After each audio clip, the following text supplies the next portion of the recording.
Jake Thompson parked his ambulance in the hospital garage, just like always. It was the 8,000th day of his routine. Same uniform, same route, same ordinary ambulance driver. Nobody noticed what he had noticed, that red bag sitting in his trunk. But when he opened that bag, nothing at Metro General Hospital was ever the same again. To understand why this ordinary man had an extraordinary bag, you need to know not who Jake Thompson was, but what he did, and why he had been waiting for that night in those hospital corridors for 20 years. Because some people deserve to be remembered. Welcome to Hidden Legends. Before diving into this forgotten hero story, tell me in the comments which city you're watching from today. And hit that subscribe button and turn on notifications. Jake Thompson was just an ambulance driver in everyone's eyes. 48 years old, quiet, reliable, never complained. He had worked for Metro General Hospital for 20 years. Every morning at 7 o'clock, he'd arrive at work, check his ambulance, prepare the equipment, and start the day with his partner, Lisa. Routine patient transports, emergency calls, daily 12-hour shifts. His colleagues loved Jake. They called him Reliable Jake. Never late, never complains, always helpful. In 20 years, he had never missed a single day of work. Hospital staff called him Jake. He worked in perfect harmony with his EMT partner, Lisa. Patients trusted Jake. That calm tone of voice, those gentle hands, those reassuring, everything will be okay words. But nobody asked, why is he so calm? Why does he never panic? Why has he worked at the same hospital for 20 years? And nobody had noticed this. In Jake's ambulance trunk, alongside standard EMS equipment, sat a special red bag. For 20 years. That bag had never been opened. Until today. November the 23rd, Thursday, 10:30 p.m. Jake was working the normal night shift. Routine patient transports, a quiet evening. Partner Lisa was on her break. At 10:45 p.m., while Jake was preparing the ambulance in the parking garage, 3 men entered through the hospital's main entrance. Suited, serious. They passed security directly without getting visitor cards. What caught Jake's attention wasn't their clothing, but their walk. Such a familiar walk. They're asking for room 314, the security guard said into his radio. Jake's heart stopped for a moment. 314. Marcus Delano's room, federal witness, the man who would testify in court tomorrow. Those men weren't visitors. At 10:50 p.m., Jake looked up Delano's file on the hospital computer system. Post-operative recovery, critical witness, should have been under federal protection. But where was the protection? Jake held his phone. Should he call 911? The FBI hospital security? Then he remembered. 20 years ago, in exactly such a situation, 47 people had died because help had come too late. Not this time. Jake went to his ambulance trunk and opened that red bag. The contents of the bag weren't ordinary EMS equipment. Medal of Honor, 2003, Iraq Operation Silver Star, Hospital Defense Bronze Star, Civilian Protection Purple Heart, combat injuries. And underneath, a photograph. A young soldier in front of a 47-person group in the rubble of a bombed hospital. Ramadi General Hospital, 2003, Operation Guardian Angel, was written on the back. Jake was the soldier in that photograph. He had defended that hospital alone for 6 hours, saved 47 patients and doctors, took 3 bullets, but never stepped back. He had received the highest military honor. He had been declared a hero. He had appeared in newspaper headlines, TV news. Then he was forgotten. The war ended, new news came, people started caring about other things. Nobody remembered Jake Thompson. But Jake had never forgotten the most important thing he learned in the hospital that day. Hospitals are sacred places. Sick people must be protected, and sometimes you're the only one who can do it. He had been waiting for this moment for 20 years. What Jake took out of the bag wasn't the medals. It was the tactical equipment he had hidden for 20 years, the same equipment he used in Ramadi in 2003. Special radio, medical supplies, protective vest, the same tools used for the most courageous hospital defense in American military history. Jake put the vest under his uniform. He turned on the radio. He scanned emergency frequencies. And he started walking toward the corridors. Nobody might have recognized him for 20 years, but he had never forgotten who he was. Congressional Medal of Honor recipient Sergeant Jake Thompson, Ramadi hospital defender, 47 lives saved. Now it was time to defend Metro General Hospital. When Lisa returned from her break, she couldn't find Jake. The ambulance was there, equipment was ready, but Jake was gone. She called him on the radio. "Jake, where are you?" The answer came from the hospital intercom system. "All hospital personnel attention. Security code is being implemented. Stay in your rooms. I repeat, stay in your rooms." Lisa recognized Jake's voice, but that voice was different. It was commanding. In the corridor leading to room 314, Jake heard 3 men approaching with military steps, like that night in Ramadi. Same sound, same threat, same cold calculation. When Jake got off the elevator, the men had already reached the 3rd floor. 312, 313, only 20 meters left to Delano's room. Jake blocked their path. He spoke in a command tone. The 3 men turned. The leader was short, but looked dangerous. Jake identified himself as the hospital's ambulance driver and told them they had no business there. The second man laughed, mocked him. He thought an ambulance driver could stop them. Jake stepped forward. The lesson he learned in Ramadi 20 years ago. Showing fear meant death. He advised them to turn back and leave the hospital. The leader drew his weapon, threatened him. Jake smiled. That smile was the last thing Iraqi fighters saw in Ramadi. He told them he could show them how he saved 47 people in 2003. The men exchanged confused looks. What was this ambulance driver saying? Jake pulled out his tactical radio. If they had come to kill Delano, he had bad news for them. From the moment they entered this hospital, they were committing a federal crime. And he paused for a moment, feeling the weight of his Medal of Honor.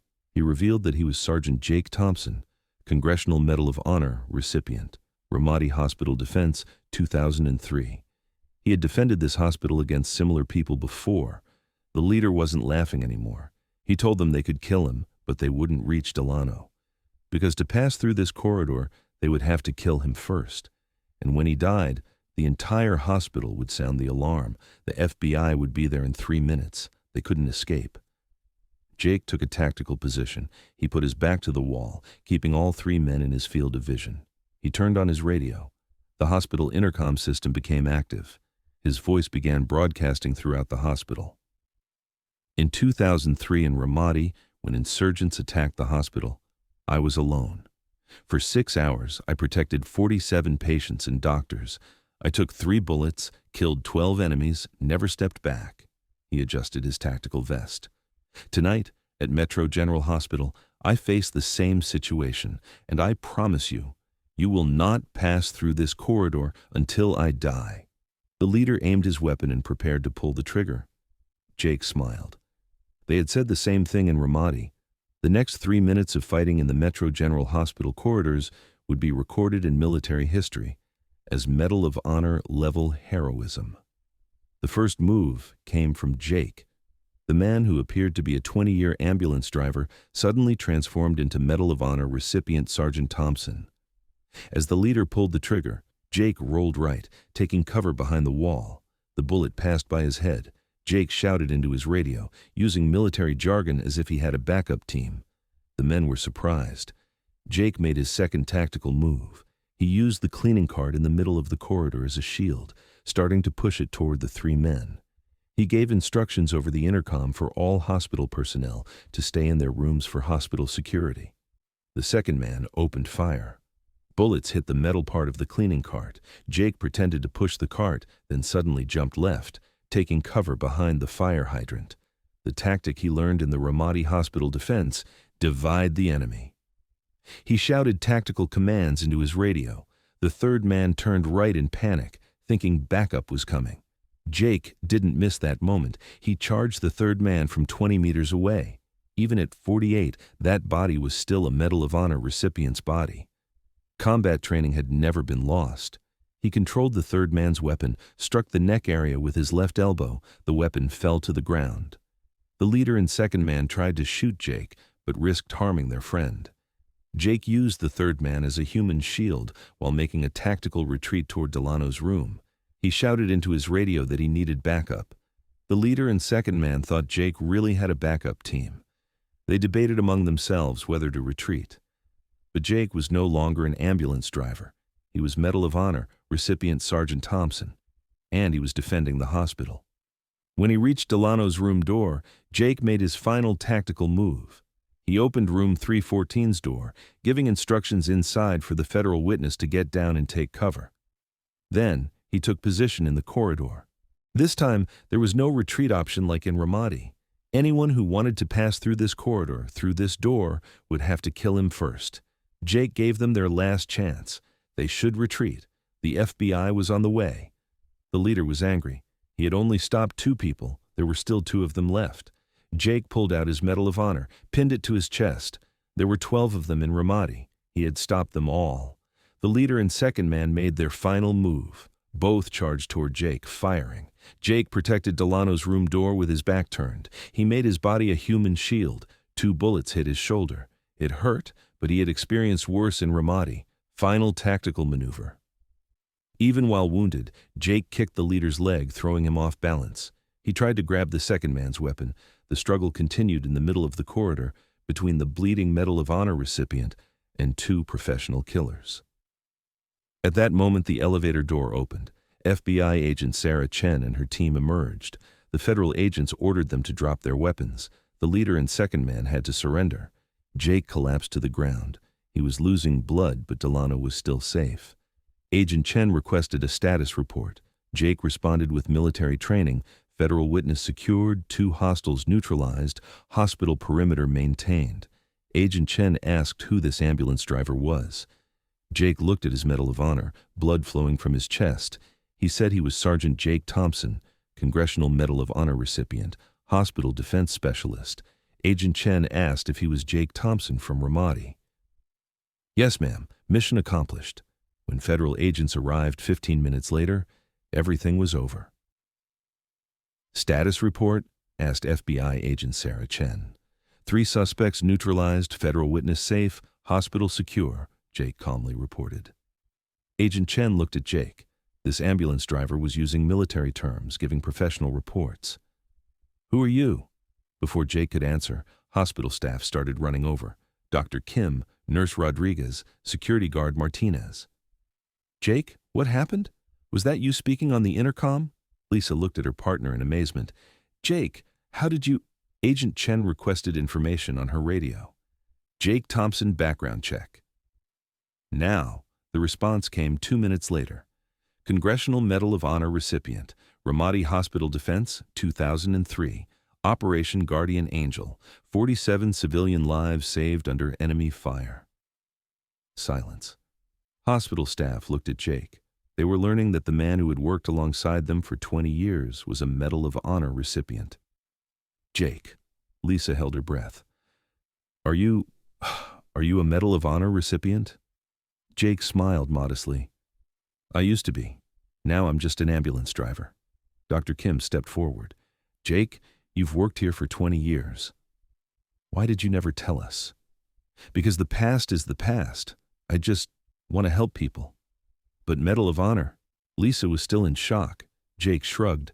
I once defended a hospital. Tonight I defended it again. Nothing else has changed. Agent Chen asked while preparing the official report. Mr. Thompson, why did you hide your military background? I didn't hide it. Nobody asked. Nurse Rodriguez interjected. But Jake, you're a hero. Why didn't you tell anyone? Jake looked at the hospital corridors. Patients were safe. Staff was working. Life was continuing. Because real heroes work every day quietly. A medal is given for one day, but service is done every day. The story spread quickly. Hospital ambulance driver's 20-year Medal of Honor, secret. But Jake didn't give interviews, didn't appear on TV. The next day he came to work, prepared his ambulance, continued his normal routine. Hospital management tried to organize a special ceremony. Jake politely declined. I was already honored in 2003. Now I just want to work. But hospital staff started looking at Jake differently. He was no longer just an ambulance driver. He was a living legend. Lisa asked her partner, "What else don't I know?" Jake smiled. "In 20 years, you've learned everything you need to learn. I'm still the same Jake." "But Medal of Honor? It's a medal. What matters is what you do today." After Metro General Hospital staff learned Jake's true identity, they started treating him differently. Respect, admiration, pride. But Jake didn't change. Same ambulance driver, same partner, same routines. "Dr. Kim, Jake, we want to offer you a special position. Security consultant, training coordinator." Jake shook his head. "Thank you. But I love driving ambulances." The hospital administrator insisted, "But your experience, your knowledge?" "My experience is in patient transport. My knowledge is in driving ambulances. This is my job." Agent Chen brought in federal authorities. "Mr. Thompson, would you consider Homeland Security consulting?" "I'm an ambulance driver," Lisa asked. "Jake, why? Why are you rejecting such big opportunities?" Jake sat in his ambulance driver's seat, looking at the hospital building. "Because 20 years ago I learned that real service is done in ordinary jobs. Medals are for ceremonies. Service is for life." Media tried to spread Jake's story, but Jake refused. It went viral on social media, but Jake didn't open an account. But everything changed inside the hospital. Patients started seeing Jake differently. "This ambulance driver is a Medal of Honor recipient." Trust increased, fear decreased. Young doctors started showing respect to Jake. They started calling him Sir. Jake asked them to continue calling him Jake. Lisa was proud to partner with him. "I've been working with a hero for 20 years. Jake, no. You've been working with an ambulance driver for 20 years. That hasn't changed." But one thing had changed. Jake was no longer hidden. He was an open hero. And he allowed his Medal of Honor to be displayed in the hospital showcase with a single inscription, "Service continues." Jake Thompson still works as an ambulance driver at Metro General Hospital today. Same partner, same roots, same humble service. But now, when he walks through hospital corridors, people look at him differently, with respect, gratitude, pride. Jake doesn't like this. "I'm the same person," he says. "I'm just doing my job." Federal witness Marcus Delano won the case. The organized crime network was dismantled. Justice was served. Jake's comment, "Good. The hospital's security was maintained. Hospital management hung a plaque in Jake's honor. Jake Thompson, Medal of Honor recipient, hospital protector." Jake didn't want the plaque, but the hospital insisted. For future generations to know. Young EMTs come to learn from Jake. "How do you stay so calm?" Jake. "Practice. 20 years of practice." "I'm not talking about the Medal of Honor." "Neither am I. If you want to learn to drive an ambulance, learn to drive an ambulance." Jake Thompson's story teaches us this. Real heroes don't chase titles, don't appear in media, don't show off. Real heroes go to work every day, do their duties, help people, quietly, humbly. Jake hid his Medal of Honor for 20 years, because medals belong to the past, service belongs to today. And sometimes, the most ordinary-looking people actually have the most extraordinary backgrounds. Your ambulance driver might be a national hero. Your janitor might be a war veteran. Your security guard might be someone who has saved lives. Show them respect, because real heroes live among us, work, serve. At Hidden Legends, we continue to tell these stories, because forgotten heroes deserve to be remembered. Tell us in the comments, which city are you watching from? Have you ever learned that someone you knew had a surprising background? If Jake's story moved you, like the video and subscribe to Hidden Legends. Turn on notifications because we share stories of real heroes living among us every day. Remember, the greatest heroes sometimes work in the most ordinary jobs. See you in the next Hidden Legends video.